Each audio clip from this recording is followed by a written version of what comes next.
ಎರಡನೇದು ಈ Brooke field ಅಲ್ಲಿ ಮಗು ಮೇಲೆ ಹಲ್ಲೆ ಪ್ರಕರಣದಲ್ಲಿ ಈಗ ನೋಡಿ, ಅದು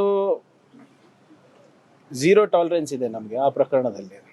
ಈಗಾಗಲೇ ನಮ್ಮ ಇಲಾಖೆ ವತಿಯಿಂದ ಅವ್ರಿಗೆ ಕ್ಲಾರಿಫಿಕೇಶನ್ ಕೇಳಿದ್ದೀವಿ. ಆಮೇಲೆ ಯಾವ ಇಂಥ ದೊಡ್ಡ ದೊಡ್ಡ ಪ್ರತಿಷ್ಠಿತವಾದಂಥ ಕಂಪನಿಗಳಿದೆ, ಅವ್ರದ್ದಾದಂಥ ಒಂದು ಪಾಲಿಸಿ ಇರುತ್ತೆ.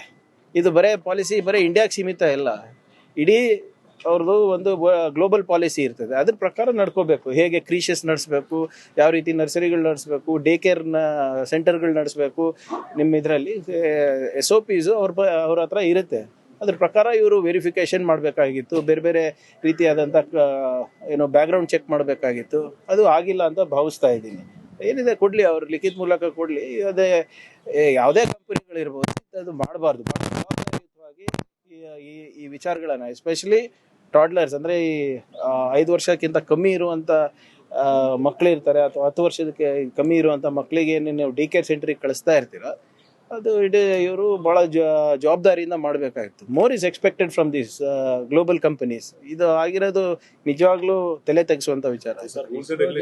ಗವರ್ಮೆಂಟ್ ಕಡೆಯಿಂದ ಡೇ ಕೇರ್ಗೆ ಅಂತ ಇದೆ, ಡೇ ಕೇರ್ದು ಇದೆ. ವುಮೆನ್ ಆ್ಯಂಡ್ ಚೈಲ್ಡ್ ವೆಲ್ಫೇರ್ ವತಿಯಿಂದ ಡೇ ಕೇರ್ ಸೆಂಟರ್ ಹೇಗೆ ನಡೆಸಬೇಕು, ಹೇಗೆ ನಿರ್ವಹಣೆ ಮಾಡಬೇಕು ಅಂತ ಇದೆ. ಆ್ಯಂಡ್ ಮೋರ್ ಇಂಪಾರ್ಟೆಂಟ್ಲಿ ಕಾರ್ಪೊರೇಟ್ಸಲ್ಲಿ ಕೂಡ ನಿರ್ವಹಣೆ ಮಾಡಬೇಕು ಅಂದ್ಬಿಟ್ಟು ಅವ್ರದ್ದಾದಂಥ ಒಂದು ಪಾಲಿಸಿನೂ ಮಾಡ್ಕೊಂಡಿರ್ತದೆ. ನಮ್ಮದು ಕೂಡ ಕೆಲವು ಮಾರ್ಗಸೂಚಿಗಳಿರ್ತವೆ, ಅದ್ರ ಪ್ರಕಾರ ನಡೆಸಬೇಕಾಗಿದೆ. ಇದು ನಡೆದಿಲ್ಲ.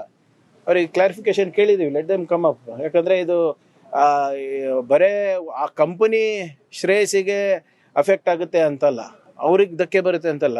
ನಮ್ಮ ನಗರದಲ್ಲೂ ನಮ್ಮ ಏನು ಬ್ರ್ಯಾಂಡ್ ಬೆಂಗಳೂರು ಅಂತ ನಾವೇನು ಹೇಳ್ತೀವಿ, ಅದಕ್ಕೂ ಕೂಡ ಧಕ್ಕೆ ಬರುತ್ತಲ್ಲ.